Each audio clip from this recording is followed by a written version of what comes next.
को विकसित किया। ये उसका प्रस्थान बिंदु, ये उसका केंद्रीय तत्व है। हम इसको नहीं समझेंगे तो हम अपनी परंपरा को नहीं समझ पाएंगे। इसीलिए मैंने ज्ञान की बात किया, शिक्षा की बात की। विद्या इससे इतर है, सब विद्या यदि मुक्त है, वह विद्या जो हमको मुक्त करे। किस चीज से मुक्त करे? शरीर से मुक्त करे नहीं, अज्ञानता से मुक्त करे, अंधकार से मुक्त करे, ज्ञान की ओर ले जाए। उस जो दिव्य प्रज्ञा है उससे हमारा परिचय करा दे। हृदय ज्ञान मुक्ति, यह हमारी विद्या है। तो कितना आप समझिए कि और कितने नहीं, और क्या करेगी विद्या? तो मनुष्य बनाएगी।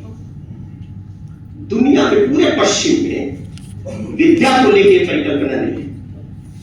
हमारे यहाँ परिकल्पना है कि जो मानव को निर्मित करे, क्या बनाए? मनोभाव, मनुष्य हो जाए। मनुष्य होना आसान नहीं है, क्योंकि जब तक हमारे अंदर श्रेष्ठ गुणों का विस्तार नहीं होगा, मनुष्य नहीं हो सकते।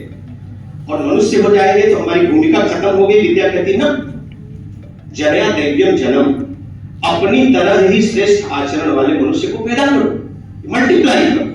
ये मल्टीप्लीकेशन इज आवर ड्यूटी। शोध क्या है? ज्ञान का विस्तार ही तो शोध है।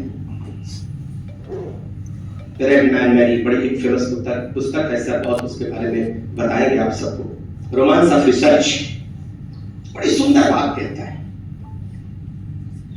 कहता है कि जो नया ज्ञान है उसको प्राप्त करने के लिए, अभी तिवारी साहब ने बड़ी सूक्ष्म, बड़ी सूत्रवत बात कही, जो हम सिस्टमेटिक स्ट्रेटजी बनाते हैं, वही तो शोध है। शोध है क्या?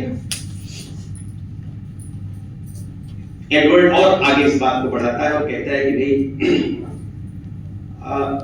कोई प्रश्न, कोई जिज्ञासा, कोई समस्या, और इतना ही कि कोई प्रस्तावित उत्तर हाइपोथेसिस तो आप पहले फॉर्मुलेट करते हैं। कहा इसको संपुष्ट करने के लिए जो भी हमारी क्रिया विधि है, जो प्रक्रिया है, कोलैबोरेट करेंगे, हम वेरिफिकेशन इसका करेंगे, जांच करेंगे, पड़ताल करेंगे उत्तर की प्राप्ति के लिए। यदि मेरे पास प्रस्तावित उत्तर है, लेकिन फिर भी हमारा उत्तर ठीक है कि नहीं है, हमारी हाइपोथेसिस, जो हम हाइपोथेसिस कर रहे हैं उसको अचीव कर रहे हैं या कहीं और जा रही है। एक बात बताओ कि बड़ी भ्रांत धारणा है कि जो हमारी हाइपोथेसिस है हमारे शोध में वो अचीव हो जाए। नो, कोई जरूरी नहीं। हो सकता है बिल्कुल ही तक हमारा शोध जाए, तो शोध तो है ही नहीं, क्योंकि जो हमने हाइपोथेसिस बनाई, हम अपने डेटा के द्वारा देखते हैं कि वो प्राप्त हो रही है, कुछ और हमको प्राप्त हो रहा है। प्राप्त तो होगा ही नहीं आगे। मैं इतिहास का आदमी हूं, बड़ा रोचक एक तो छोटे उदाहरण बताऊं। अपने को बहुत सीमित करता हूं वाल्मीकि पर, क्योंकि बात बहुत बढ़ेगी। आपसे पाटिल साहब यहां हैं।